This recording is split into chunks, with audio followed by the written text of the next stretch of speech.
Hello ladies and gentlemen, and welcome back to The Legend of Zelda Ocarina of Time 3D. Last episode we came here into the creepy forest temple, and this episode we'll be delving far deeper into this forest temple. Another locked door here. Always remember to get your keys in advance, ladies and gentlemen. And we're back in another twisty room, and this one also has wall masters to deal with. I'm hopefully going to be able to get out of there before this becomes a problem. I am, yes.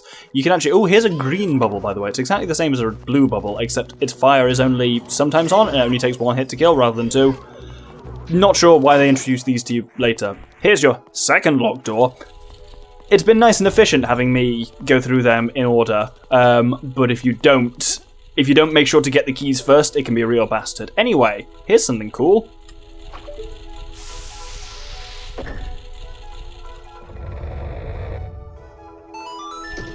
So, if you time that shot right, then you shoot through the fire and you successfully melt the fire and hit this thing in one. If you don't do that successfully, you can just wait and do it, or you can actually just use din fire to melt the thing straight off. You don't actually need to even use arrows to do it. Now we can jump down in this room and jump down in this hole that wasn't a hole before once again, and enter the weird checkerboard room. Doctor, watch out! The ceiling is falling down! So, note where your safe zones are, and move towards them. Many of the safe zones contain skulltulas. If you hit this one, it opens the door ahead there, and I'm going to try and make it to that chest in one next time because I don't want to bother fighting any skulltulas. It'll be probably fairly close. Actually, no. Oh no, no. Ooh! Oh, no problem. Made it there easily. And had time to open the chest, no less. Oh, it still plays while you're in the you got an item thing cutscene. That's quite cool. Now, time for our third post sister, and this one's different from the other two so far. This is Amy. Shoot her in the wall, in the face. Shoot her in the wall, in the face. And she drops some blocks. You've got a minute to solve this puzzle. It's not a particularly difficult puzzle. This really reminds me, in some ways, some very specific ways, of the puzzle in Cape Claw in Star Fox Adventures. You know when you got that weird gas chamber and you need to solve a sliding block puzzle under time conditions before the gas kills you? I say you know as if anyone's played Star Fox Adventures. If you haven't watched it, I did a Let's Play of it. It's one of my very early Let's Plays, so the style is quite strange. I hadn't really figured out how to do Let's Playing yet. It was like 6 years ago in my defense. But it's a really interesting game. It's basically, it's functionally, Star Fox Adventures is basically a Zelda game. So people go into it expecting a Star Fox game, boy are they going to be disappointed. But if you go into it expecting a Zelda game, it basically is an unusual Zelda game, but it's got voice acting and stuff like that, which is mildly interesting. The gameplay is fantastic. It's a really, actually, it's a better Zelda game than a fair number of the Zelda games, actually, if I'm honest. And is worth a watch, but I would say that because it's me. I'm always amazed by how well my series of that has done. Let's wait for this guy to turn around and then shank him. I'm always amazed by how well that series has done. It is my best single player series. I'm gonna do a thing as I did with multiplayer series where I kind of went through them and we talked about which ones were the most successful. I'm gonna do it with the single player ones. I'm almost confident it's Star Fox Adventures, which is the top. If we go back into the main room, something weird's going on. 3 of the torches are lit, and in the middle is the fourth post sister, Meg. I've never been sure how to interpret the sound she's making. I always thought of it as crying because her sisters are dead again. But maybe it's laughing. Who knows? Anyway, if we hop down.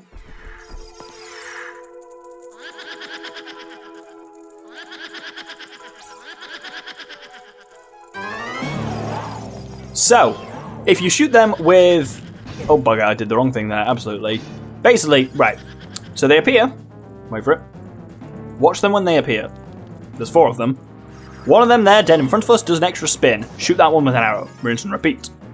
But yes, no, Star Fox Adventures is one of my most successful series by a huge margin, and it's great because it's one of my favourite games, and if you search Let's Play Star Fox Adventures on YouTube, I come up as...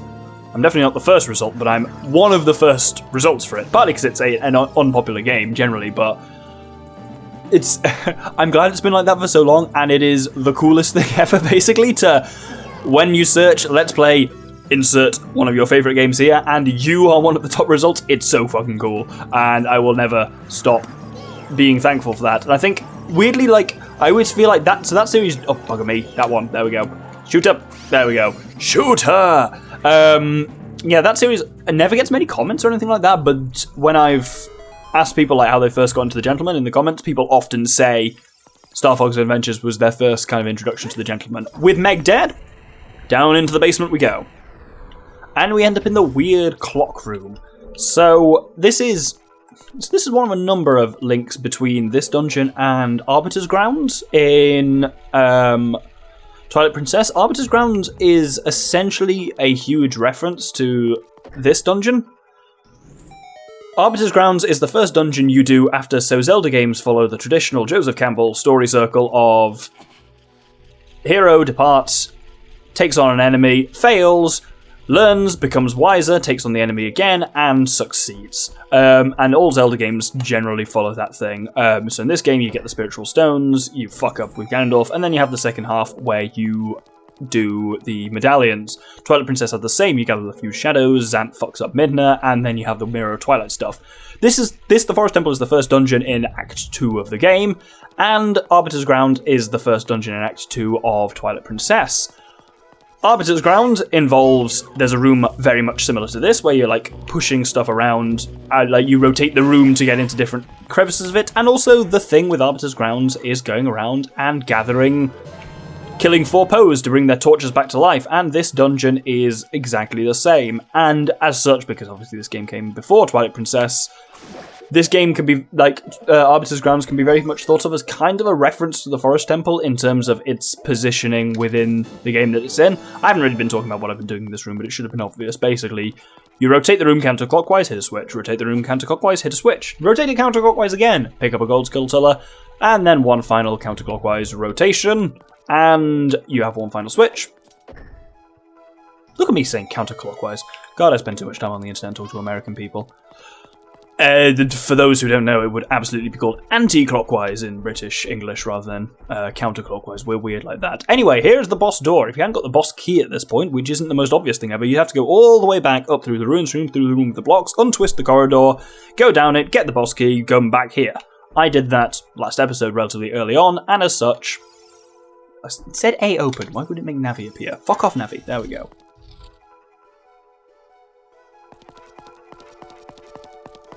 So, coming up here, we enter a very strange arena. 6 identical paintings of a castle on a hill and a spooky corridor leading towards it. But nothing happens. Well, I guess we'll leave.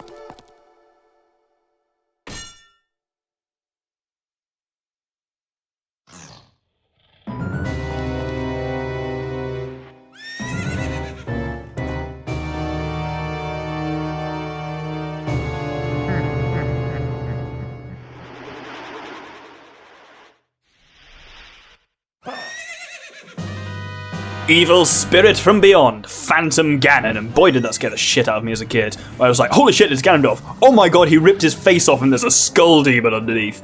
This boss can be really tricky if you don't know some of the tricks. Head into a corner by one of these Triforce things and bring out your bow.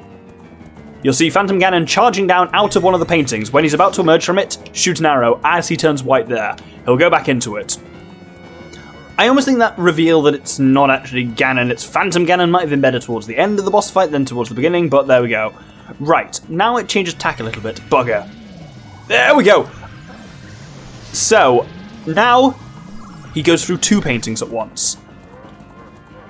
You basically have to draw an arrow and just hope you're pointing at the right painting. If you're not, very quickly... Right, so there's one there. We'll aim at that one and see if it's him. It's not him, so it's going to be... Oh, over there. It's quite hard to do. There's a reason why I said stand in the corner where this Triforce is. That lightning attack he does, so he jumps through the air and does that kind of lightning stroke. That is very powerful. It deals 2 hearts of damage. Oh, these 2 here. Okay, so whichever one I'm pointing at, it should be pretty easy to point at the other. Whoop! Oh, bugger! Oh, there we go, we got him. You can still get him once he's in the air there, but it gets a bit harder. It's a really powerful attack, that lightning attack. If you're standing in the corner, you've got a view of almost all of the paintings. It's not the best view of all of them, but... Oh, he's between these 2. Okay, let's see which one's going to be. But his lightning attack actually can't hit you if you're in the corner. Oh, he's detached now. Right, now it becomes a bit more interesting. Time for everyone's favourite thing, the deadly tennis game of tennis. Once again, I've not used that phrase this series, so I should have to explain it. We're coming close to where it actually came from. It was another boss, which we haven't got to yet in this Let's Play. It was one of the old, it wasn't a Prima guide, but it was like official Nintendo Magazine's guide to it, said you go up against this boss and Link must play a deadly tennis game of tennis, which was just poorly edited. But as such, this whole Nintendo thing which they're very keen with their bosses, especially in Zelda, where they throw a projectile at you, and then you hit it back to them, and then they hit it back to you, and then you hit it back to them, and then you keep doing this until you stun them. Fuck me, he did not stop there, did that. I will always refer to that as a deadly tennis game of tennis. Hit him with the jump attack, and a second one if you can squeeze it in. Jump attacks, as ever, are your friend when you have that brief moment to wail on the boss. I did really appreciate, it just reminded me of seeing it here, the Phantom Ganon armor that was in Breath of the Wild.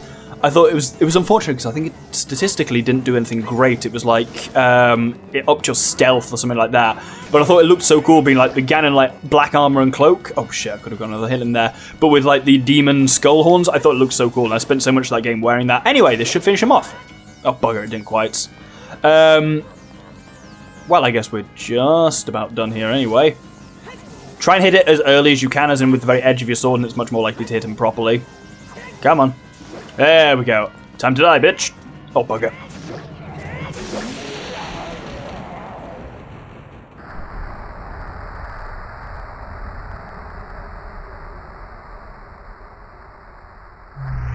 Hey kid, you did quite well. Looks like you might be gaining some slight skill.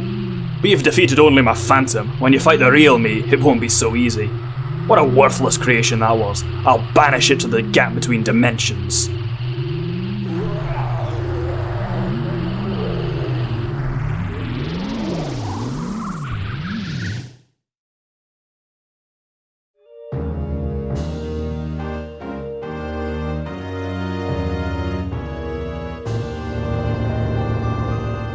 Yeah, I feel like that could have been good if... Not good. Could have been better if it was only when you defeated it you realise, oh shit, that wasn't Ganon, that was Phantom Ganon. But I quite like the fact that... Heart container. That it does... That Ganon speaks to you there. It's like, it helps to avoid that problem that Zelda games can often have of... The evil villain sits in their high tower waiting for you to get stronger and stronger, and then you come and challenge them and kill them. It makes it feel like Ganondorf is actually trying to get in your way. That he's basically created this phantom to stop you and you defeat it. It's like, huh, well, not bad. That phantom was a fucking waste of space. And I think that's a really cool interaction. I mean, it's the first interaction really we've had. I guess that's a bit disappointing. It's the first interaction we have with Ganon since we've become an adult, and he's not like, you're back after 7 years. He's just like, well, it won't be so easy next time. I suppose, I guess he knew exactly what was going to happen of you being sealed away, so he wouldn't be that surprised that you're back. Anyway, let's head into the lights.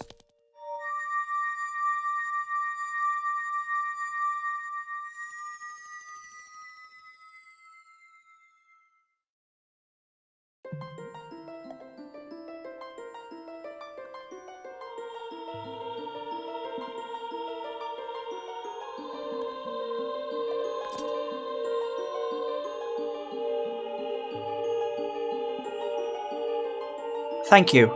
Because of you, I could awaken as a sage. I am Saria, Sage of the Forest Temple. I always believed that you would come, because I know you. No.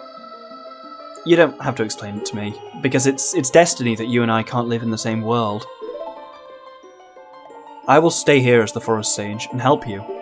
Now please, take this medallion.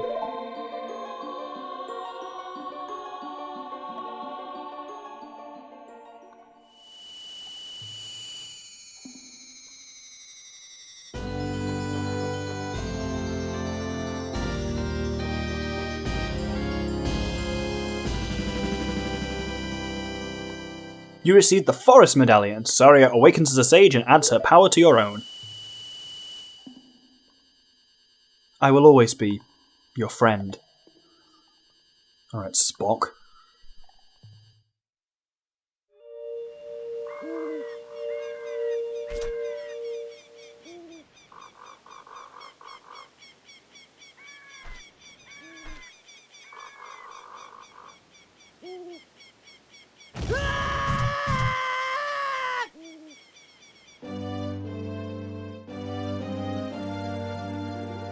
Hey there, I'm the Deku's Tree Sprout.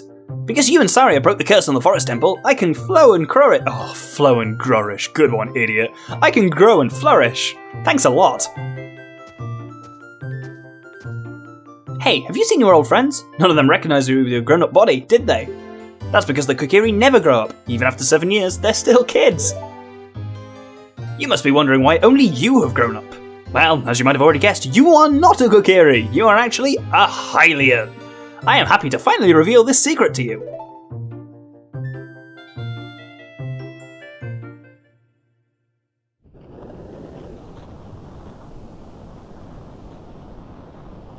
Some time ago, before the King of Hyrule unified this country, there was a fierce war in our world. One day, to escape from the fires of war, a Hylian mother and her baby boy entered this forbidden forest. The mother was gravely injured. Her only choice was to entrust her child to the Deku Tree, guardian spirit of the forest. The Deku Tree could sense that this was a child of destiny whose fate would affect the entire world, so he took him into the forest. After the mother passed away, the baby was raised as a Kokiri. Now, finally, the day of destiny has come!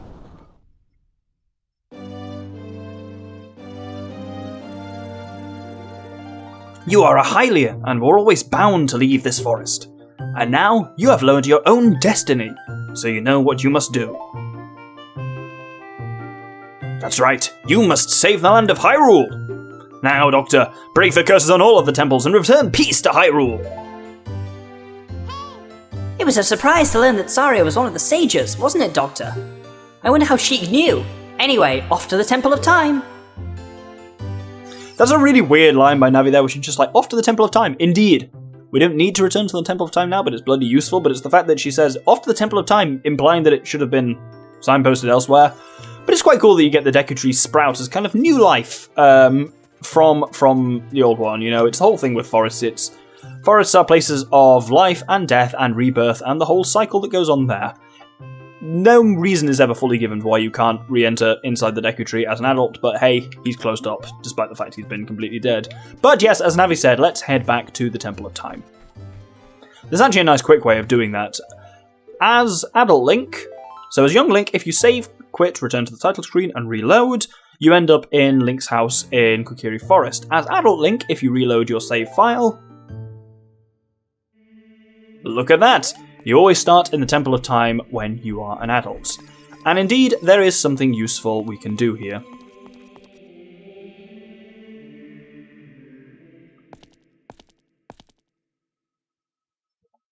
You destroyed the wicked creatures that haunted the temple and awakened the sage. But there are still other sages who need your help. In order to awaken all the other sages, you must become even more powerful. You must travel over mountains, underwater, and even through time. If you want to return to your original time, return the Master Sword to the pedestal of time. By doing this, you will travel back in time by 7 years. If you want to challenge the mighty foes you defeated again, make for the bed in your childhood home. In the realm of dreams, you should be able to face them anew. The time will come when you will have to return here quickly. I will teach this to you for when that time comes. The song to return you to the Temple of Time, the Prelude of Light.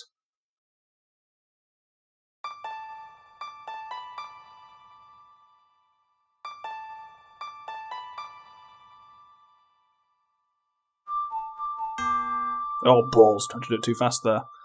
There's always a risk with the rock. Oh my god. Always a risk with the Ocarina stuff is what I meant to say then, but I cocked up with that. And there we go. I could just do it at normal speed, but I never do.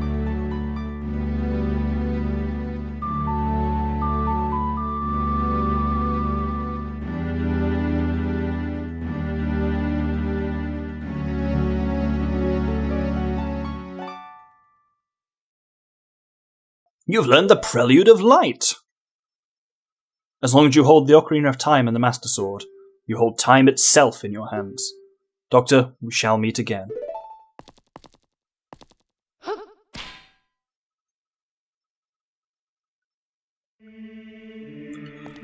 Ugh, that annoys me. Like, okay, it's cool. So if we were to go up to there and drop the Master Sword down, we return to being a child, and that's quite cool. It annoys me because the game establishes quite a interesting sense in which it does time travel, and then there it just breaks that rule. So, this game does time travel in Captain America is the analogy I often use. The way that young Link becomes adult Link, except the fact he does age, is the same way kind of that Captain America travels in time. Captain America gets frozen in the 30s, or 40s at some point in the war, and then wakes up in the present day. So he travels through time in that sense, but in the same way that Captain America can't just return to the ice, refreeze himself, and somehow wake up back in the 30s, it makes, like, what happens to Link is that he's draws the sword, the Master Sword, forth, but is not old enough to become Hero of Time, so his spirit is sealed away until it's old enough. That is still like linear time travel. Nothing about that system implies that Link should be able to then travel back in time by returning the sword, and yes, it does make sense. Obviously, the place is called the Temple of Time, you've got the Ocarina of Time. It makes sense that, and you are literally told that the Master Sword is the key to time in that sense with the Ocarina. So yes, it does make sense that you can control the flow in that way, but it's just kind of annoying because the way the game sets up the time travel is almost like it's the fact that Link was sealed away, and the fact that he can unseal himself doesn't seem to immediately make sense. It always slightly irritated me. But yes, we can go back in time, but I'm actually not going to do it yet. This building here, we've walked to Kakariko Village while I was bitching. This building was being built while we were a kid, and now it's complete and is the Archery Range. And it's bloody similar to the one when we were a kid in the the kind of the slingshot shooting gallery in the Castletown Market, including this disturbingly full-lipped bloke operating it, and it actually behaves literally exactly the same, to the point where the patterns of rupees that you need to shoot are exactly the same as with the child's one. The only difference is the order in which they appear is random, as in there's like a couple of patterns. There's like that one jumping up, there's the one, then there's the two blue ones from left and right, there's the one blue one from the left, and there's a one blue one from the right, and then there'll be another two red ones coming across. But they can appear, fuck me, oh, ballsack. They can appear in any order, whereas they always came in the same order when we were kids, and obviously there wasn't the thing with, oh, that was weird. My audio's gone fucky. Hopefully that doesn't affect the recording. I'm going to check that in a second. I've actually completely lost audio in my left ear. I think I've just hit something. Because I was doing that thing, I mentioned I do that. Despite the fact I'm supposed to be playing a game with both hands on the controller, I was gesticulating while I was talking with my left hand, and I smacked something. There we go, wonderful, bravo, perfect, here's a fantastic present. So we get a large quiver, big quiver, which lets us hold 40 arrows, which is absolutely worth it. I think for now I can't tell. It sounds like it is fainter in my left ear than in my right ear, but it might have just been that I went for a minute without any audio in my left ear entirely, so it's all weirdly off balance. I don't know. Hopefully it's fine on your end. If the audio suddenly went weird, that'll be why. Final thing I want to do this episode is the House of Skulltula, because we've got two things here. Firstly, we've got the reward for getting 40 Skulltula tokens, is this guy here, who gives us 10 bomb chews. If you've not got bomb chews from the bowling alley, this is the first time you get bomb chews, which is mildly cool, but this is one of the more useless rewards from the House of Skulltula. And finally, this guy in the middle, after you get... okay, this guy to the right then. After you've got 50, gives you a piece of heart. Worth noting, technically at this point now, there is no advantage to getting... no completion advantage to getting more Skulltulas. This guy in the middle is the only one left to be cured, so we've got... how many have we got? We have got 51. And if you get 100, you cure this guy. What you get for him is not a piece of heart or anything like that. It's nothing that's actually useful. It's basically you get unlimited money, which is handy, but technically not part of completion. I'm still going to do it because I'm going to show all the gold Skulltulas anyway, but if you're actually trying to get things like pieces of hearts, technically you can stop the Skulltula search here. And we're actually going to end the episode here. So thank you very much for watching. We've finished up in the Forest Temple, and we've defeated Phantom Ganon. We've got our Forest Medallion, 2 medallions out of 6 done. Next episode, we're going to be doing some really irritating shit before heading up to Death Mountain to see what the fuck be going on there. Thank you very much, and good day.